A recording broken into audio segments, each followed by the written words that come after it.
Shalom saudara, mari kita tundukkan kepala, kita mau berdoa. Bapa, terima kasih, kami ucap syukur untuk hari-hari yang Tuhan berikan kepada kami. Kami percaya penyertaan Tuhan senantiasa ada bagi setiap kami yang senantiasa mau bergantung kepada Tuhan. Terima kasih ya Bapa, sebentar kami akan merenungkan firman Tuhan. Berkati setiap kami untuk kami boleh menjadi pendengar dan pelaku firman yang baik. Terima kasih ya Bapa, kami serahkan semua ke dalam tangan Tuhan, kami sambut firman-Mu, haleluya, amin.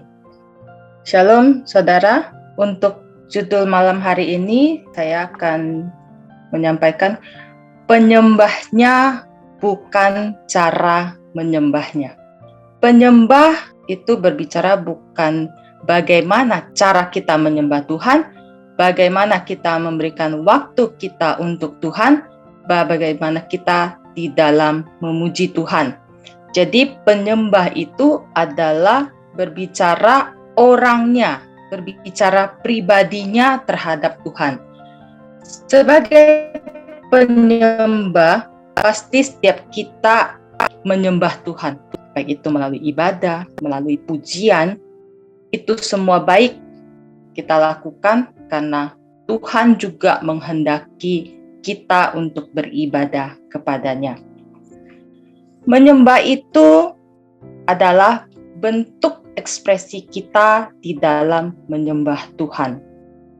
Mari kita buka firman Tuhan di dalam Yohanes 4 ayat 20-23. Nenek moyang kami menyembah di atas gunung ini, tetapi kamu katakan bahwa Yerusalemlah tempat orang menyembah. Kata Yesus kepadanya, percayalah kepadaku, hai perempuan, saatnya akan tiba bahwa kamu akan menyembah Bapa, bukan di gunung ini dan juga bukan di Yerusalem.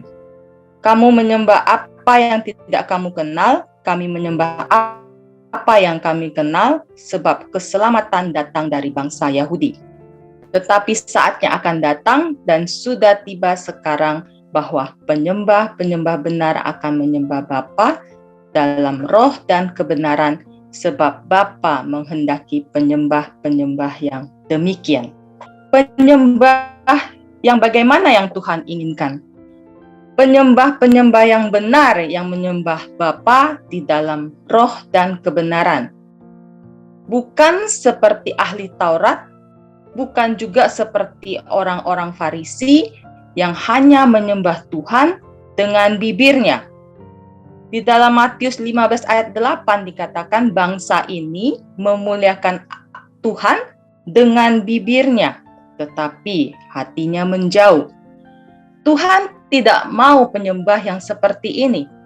Penyembah dalam kebenaran yang Tuhan mau, poin pertama adalah hati. Hati kita harus menjadi persembahan yang baik kepada Tuhan. Kita ke gereja beribadah, kita berdoa, kita baca firman, kita juga memuji Tuhan, tapi semua itu bukan yang Tuhan inginkan. Kalau kita tidak memberikan hati kita sepenuhnya untuk Tuhan. Hari ini, kalau kita beribadah, kita melayani, kita lakukanlah itu dengan tulus. Fokus hanya untuk Tuhan. Kalau itu semua kita tidak lakukan dengan benar, maka sia-sialah kita menyembah Tuhan. Tuhan katakan, enyalah engkau sekalian pembuat kejahatan, karena Tuhan tidak mengenal kita. Penyembah yang Tuhan inginkan yang kedua adalah penyembah yang menjauhi kejahatan. Kita buka di dalam Alkitab Yesaya 59 ayat 1 dan 2. Sesungguhnya tangan Tuhan tidak kurang panjang untuk menyelamatkan, dan pendengarannya tidak kurang tajam untuk mendengar. Tetapi yang merupakan pemisah antara kamu dan Allahmu ialah segala kejahatanmu, dan yang membuat dia menyembunyikan diri terhadap kamu, sehingga ia tidak mendengar ialah segala dosamu. Kalau hati kita sudah tertuju kepada Tuhan, maka kita harus menjauhi kejahatan. Jangan lagi kita serupa dengan dunia ini. Dosa bisa menjadi penghalang doa kita untuk sampai kepada Tuhan, karena dosa juga membuat kita tidak lagi hidup di dalam kebenaran.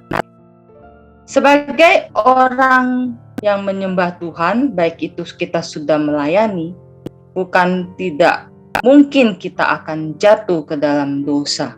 Tetapi ketika kita jatuh ke dalam dosa, kita harus ingat kembali kepada Tuhan, dan kita kembali lagi fokus kepada Tuhan. Sebagai penyembah yang benar adalah kita juga harus mengingat larangan Tuhan, bukan hanya kita mengingat-ingat janji Tuhan. Ketika larangan Tuhan kita lakukan, maka janji Tuhan pasti akan kita terima. Mari kita lihat satu ayat lagi di dalam Matius 5 ayat 23 dan 24. Sebab itu, jika engkau mempersembahkan persembahanmu di atas mezbah dan engkau teringat akan sesuatu yang ada di dalam hati saudaramu terhadap engkau, tinggalkanlah persembahanmu di depan mezbah itu dan pergilah berdamai dahulu dengan saudaramu, lalu kembali untuk mempersembahkan persembahanmu itu. Jadi kalau hari ini kita masih menyimpan kejahatan, kita wajib untuk membereskan itu, barulah kita datang kepada Tuhan. Di dalam melayani, jikalau hari ini kita masih memiliki iri hati, kita masih memiliki kesombongan, kita wajib membuang semua itu supaya kita hidup berkenan kepada Allah dan menjadi penyembah yang benar sesuai dengan yang Tuhan inginkan.